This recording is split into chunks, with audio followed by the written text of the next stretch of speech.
ଭବିଙ୍କ ବଡ଼ ନିଶ୍ଚୟ। ଏପରି କହି ଯାଜପୁର ରାଜନୀତିକୁ ସରଗରମ କରିଛନ୍ତି ବିଜେଡି ବଡ଼ ନେତା ତଥା ଯାଜପୁର ପୂର୍ବତନ ବିଧାୟକ ପ୍ରବଣ ପ୍ରକାଶ ଦାସ। ଆଜି ବିଜେଡିର ଜନସମ୍ପର୍କ ପଦଯାତ୍ରାର ଶୁଭାରମ୍ଭ ଅବସରରେ ବବି ପୁଣି ଥରେ ଲଢ଼ିବାକୁ ପ୍ରସ୍ତୁତ ବୋଲି ଖୋଲା ମଞ୍ଚରେ ଘୋଷଣା କରିଛନ୍ତି। ବବିଙ୍କ ଏହି ଦମ୍ପତି ପରେ ପୁରା ରାଜ୍ୟରେ ରାଜନୀତିରେ କମ୍ପନ ସୃଷ୍ଟି ହୋଇଛି। ସଭାରେ କର୍ମୀଙ୍କ ଉପସ୍ଥିତିରେ ସେ କହିଛନ୍ତି, କର୍ମୀଙ୍କ ଉତ୍ସାହରେ ମୋ ଦେହରେ ସହସିଂହର ବଳ ଆସିଛି। ମା ବିରଜାଙ୍କ ଆଶୀର୍ବାଦରୁ ମୁଁ ପୁଣି ଥରେ ନିର୍ବାଚନ ଲଢ଼ିବାକୁ ପ୍ରସ୍ତୁତ। ନବୀନ ପଟ୍ଟନାୟକଙ୍କ ପରାମର୍ଶରେ ସମ୍ବଲପୁରରୁ ନିର୍ବାଚନ ଲଢ଼ିଥିଲି। ଯାଜପୁରର ବିଧାୟକ ପ୍ରାର୍ଥୀଙ୍କ ପାଇଁ ଦିନେ ବି ସମୟ ଦେଇପାରି ନ ଥିଲି। ତଥାପି ଯାଜପୁରବାସୀ ବିଜେଡି ପ୍ରାର୍ଥୀଙ୍କୁ ବିଜୟୀ କରିଛନ୍ତି। ମୁଁ ସେହି ଅଶୋକ ଦାସଙ୍କ ପୁଅ ବିଜୁ ବାବୁଙ୍କ ଦାୟଦ। ଅଶୋକ ଦାସଙ୍କ ପୁଅ ଭାବେ କେବେ ବି ଜେଲ ଯିବାକୁ ଭୟ କରିବି ନାହିଁ ବୋଲି କହିଛନ୍ତି। ପରବର୍ତ୍ତୀ ଖବର। ଜିଲ୍ଲା ଭିତ୍ତିକ ନିଯୁକ୍ତି ଦାବି। ଆସନ୍ତାକାଲି ଅବିଭକ୍ତ କୋରାପୁଟ ବନ୍ଦ। ଝଡ଼ ଧରିଲା ଜିଲ୍ଲା ଭିତ୍ତିକ ନିଯୁକ୍ତି ଦାବି। ଆସନ୍ତାକାଲି ଅବିଭକ୍ତ କୋରାପୁଟ ଜିଲ୍ଲା ବନ୍ଦ ଡାକରା ଦେଇଛି ମିଳିତ କ୍ରିୟାନୁଷ୍ଠାନ କମିଟି। ଏନେଇ ନବରଙ୍ଗପୁର ସାମ୍ବାଦିକ ସମ୍ମିଳନୀରେ ମିଳିତ କ୍ରିୟାନୁଷ୍ଠାନ କମିଟି ତରଫରୁ ସୂଚନା ଦିଆଯାଇଛି ବୋଲି ଜଣାପଡ଼ିଛି। ଉଚ୍ଚଶିକ୍ଷିତ ହୋଇ ମଧ୍ୟ ନିଯୁକ୍ତି ନ ପାଇ ନବରଙ୍ଗପୁର ଜିଲ୍ଲାର ପିଲା ବାହାର ଜିଲ୍ଲାକୁ ଦାଦନ ଖଟିବାକୁ ଯାଉଥିବା କହିଛି ଜିଲ୍ଲା ମିଳିତ କ୍ରିୟାନୁଷ୍ଠାନ କମିଟି। ଏଥିପାଇଁ କନିଷ୍ଠ ଶିକ୍ଷକ ପଦବୀ ଜିଲ୍ଲା ଭିତ୍ତିକ କରିବା, ପେଶା ଆଇନ ଲାଗୁ କରିବା, ତୃତୀୟ ଓ ଚତୁର୍ଥ ଶ୍ରେଣୀ କର୍ମଚାରୀ ପଦବୀକୁ ଜିଲ୍ଲା ଭିତ୍ତିକ କରିବା ପାଇଁ ଦାବି କରିଛନ୍ତି।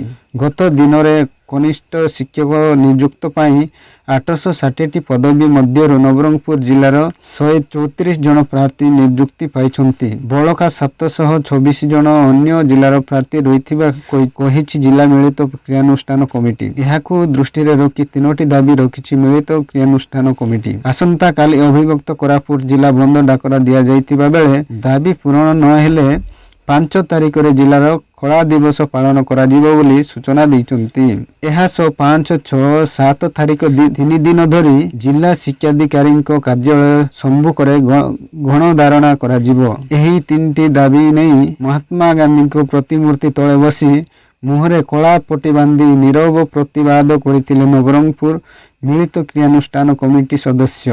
ପରବର୍ତ୍ତୀ ଖବର।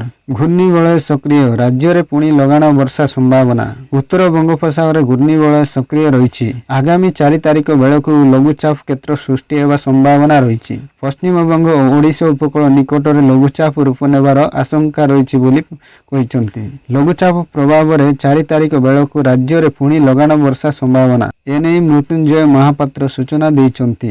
ପରବର୍ତ୍ତୀ ଖବର। ଆଜି ଏକ ଗୁରୁତ୍ୱପୂର୍ଣ୍ଣ ରାୟ ଦେଲେ ହାଇକୋର୍ଟ। ପାର୍ବଣ ସମୟରେ ଡିଜେ ବଜାଇବାକୁ ଅନୁମତି ଦେଇଛନ୍ତି। ତେବେ 65 ଡେସିବେଲ ଭିତରେ ଡିଜେ ଶବ୍ଦ ରହିବ ବୋଲି ହାଇକୋର୍ଟ ପକ୍ଷରୁ କୁହାଯାଇଛି। କଟକ ସହ ସମ୍ପର୍କିତ ଜନସ୍ୱାର୍ଥ ମାମଲାରେ ହାଇକୋର୍ଟ ପକ୍ଷରୁ ଦିଆଯାଇଥିବା ନିର୍ଦ୍ଦେଶରେ କୁହାଯାଇଛି ଯେ ପାର୍ବଣରେ ଡିଜେ ବଜାଇବାକୁ ଅନୁମତି ଦିଆଯିବ। ଏହା 65 ଡେସିବେଲ ଭିତରେ ରହିବା ଆବଶ୍ୟକ ବୋଲି କହିଛନ୍ତି। ରାସ୍ତାଘାଟ ମରାମତି ନେଇ ହାଇକୋର୍ଟ ଅସନ୍ତୋଷ ପ୍ରକାଶ କରିବା ସହିତ 7 ଦିନ ଭିତରେ ରାସ୍ତାଘାଟ ଚକାଚକ କରିବାକୁ ଦେଲେ ନିର୍ଦ୍ଦେଶ। ରାସ୍ତା ଉପରେ ତୋରଣ ନିର୍ମାଣ ଉପରେ ମଧ୍ୟ ତାଗିଦ କରିଛନ୍ତି। ପୂଜା କମିଟି ସଦସ୍ୟମାନେ ସ୍ଥାନୀୟ ଅଞ୍ଚଳରେ ଯେଭଳି ଟ୍ରାଫିକ୍ ସମସ୍ୟା ସୃଷ୍ଟି ନ ହେବ ଏବଂ ଧନଜୀବନ ସୁରକ୍ଷିତ ରହିବ ସେଥିପ୍ରତି ସ୍ୱତନ୍ତ୍ର ଦୃଷ୍ଟି ଦେବାକୁ ହାଇକୋର୍ଟ ପକ୍ଷରୁ ନିର୍ଦ୍ଦେଶ ଦିଆଯାଇଛି। ପରବର୍ତ୍ତୀ ଖବର। ଅକ୍ଟୋବର 5ରେ ମିଳିବ ପିଏମ୍ କିସ୍ତି। ନଦୀ ଫଟାଇବେ କୃଷକଙ୍କ ଆକାଉଣ୍ଟକୁ ଟଙ୍କା। 17ତମ କିସ୍ତିର ଅର୍ଥ ରାଶି ପ୍ରଦାନ କରିଥିବା ବେଳେ ଆସନ୍ତା 5ରେ ପୁଣି ମିଳିବ ପିଏମ୍ କିଷାନ କିସ୍ତି। ପିଏମ୍ କିଷାନ ଯୋଜନାରେ ଏହା 18ତମ କିସ୍ତି ବୋଲି ଜଣାପଡ଼ିଛି। ପ୍ରଧାନମନ୍ତ୍ରୀ ଏହି ରାଶି ପ୍ରଦାନ କରିବେ। ତେବେ କୃଷି ଭବନରେ କୃଷି ଯନ୍ତ୍ରପାତି ଉପମୁଖ୍ୟମନ୍ତ୍ରୀ କନକ ବର୍ଦ୍ଧନ ସିଂହଦେଓଙ୍କ ବୈଠକରେ କହିଛନ୍ତି। ପରବର୍ତ୍ତୀ ଖବର। ଭାରତ ଏବେ ଚନ୍ଦ୍ରରୁ ମାଟି ନମୁନା ଆଣିବାକୁ ପ୍ରସ୍ତୁତ କରୁଛନ୍ତି। ଭାରତୀୟ ମହାକାଶ ଗବେଷଣା ସଂଗଠନ ଇସ୍ରୋ କହିଛନ୍ତି ଯେ 2029ରେ ଚନ୍ଦ୍ରଯାନ 4 ଚନ୍ଦ୍ରକୁ ଯିବ ଓ ସେଠାରୁ ମାଟି ନମୁନା ଆଣି ଫେରିବ। ଏହି ମିଶନ ଇସ୍ରୋଙ୍କ ନିମନ୍ତେ ଅତ୍ୟନ୍ତ ଗୁରୁତ୍ୱପୂର୍ଣ୍ଣ କାରଣ ଏଥିରେ ଭାରତ ବିକଶିତ ଅନେକ ନୂଆ ଟେକ୍ନିକର ଉପଯୋଗ କରାଯିବ। ଏହି ମିଶନରେ ଭାରତୀୟ ଉଦ୍ୟୋଗଙ୍କର ମଧ୍ୟ ଗୁରୁତ୍ୱପୂର୍ଣ୍ଣ ଭୂମିକା ରହିବ। ଚନ୍ଦ୍ରଯାନ 4 ମଡେଲରେ 5ଟି ଅଲଗା ଅଲଗା ମଡ୍ୟୁଲ ରହିବ। ଏଥିରେ ଆସେଣ୍ଟର ମଡ୍ୟୁଲ ଓ ଡିସେଣ୍ଡର ମଡ୍ୟୁଲ ସହିତ ରି ଏଣ୍ଟ୍ରି ମଡ୍ୟୁଲ ट्रांसफॉर्म मॉड्यूल और प्रोपल्शन मॉड्यूल रहिबो। एही मॉड्यूल गुडी को दुईटी LVM 3 रॉकेट माध्यम रे महाकाश को पठा जिवो। चंद्रमा रे यान अवतरण करिवा परे DM रे लागिथिबा रोबोट हाथ साहाय्य रे लैंड साइट आखपाखरु 2-3 केजी माटी नमूना एकत्रित करा जिवो। एही नमूना को AM रे रखा जाइतिबा एक कंटेनर को ट्रांसफर करा जिवो।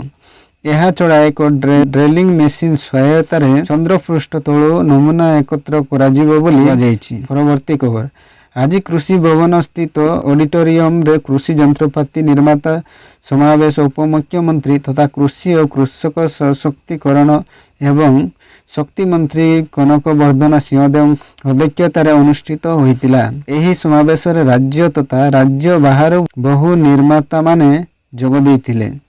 प्रति वर्ष भली एही वर्ष मध्य कृषि यंत्रपाति मेला आंचलिक स्तर रे ब्रह्मपुर, बलांगीर, कोरापुट, जयपुर और केउझर रे अनुष्ठित हेबो। सेही भली जिला स्तर रे और उपखंड स्तर रे मध्य क्रम अनुसार एही यंत्रपाति मेला अनुष्ठित हेबाकू जाउछि।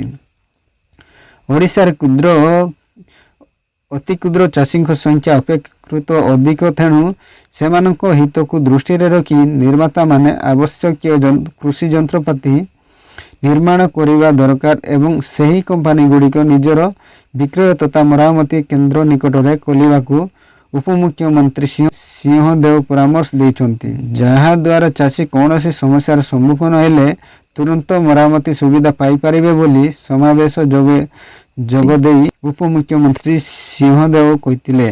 परवर्ती खबर चलंता आंबुलांस रु बाहरी गला चक कड़िंगारू जड़े रोगी को छाड़ी फेरिबा बेले 108 आंबुलांस बाम पट आग छक कड़िंगारू जड़े रोगी को छाड़ी फेरिबा बेले 108 आंबुलांस बाम पट आग छक भांगी जाइथिला। सौभाग्यवशत एथिरे गाड़ी रे थिबा कर्मचारी अल्पके भर्ती जाइछन्ति। प्रकाश जे ए आंबुलांस OD02 BJ 9656 पापड़ाहांडी फेरिबा समय रे मिरिसी निकट रे गाड़ी रो बाम पट आग छक भांगी जाइथिला। गाड़ी रे ड्राइवर सह 2 जन कर्मचारी थिले। चक्का भांगी गाड़ीटी रास्ता उपरे रही जाइथिला।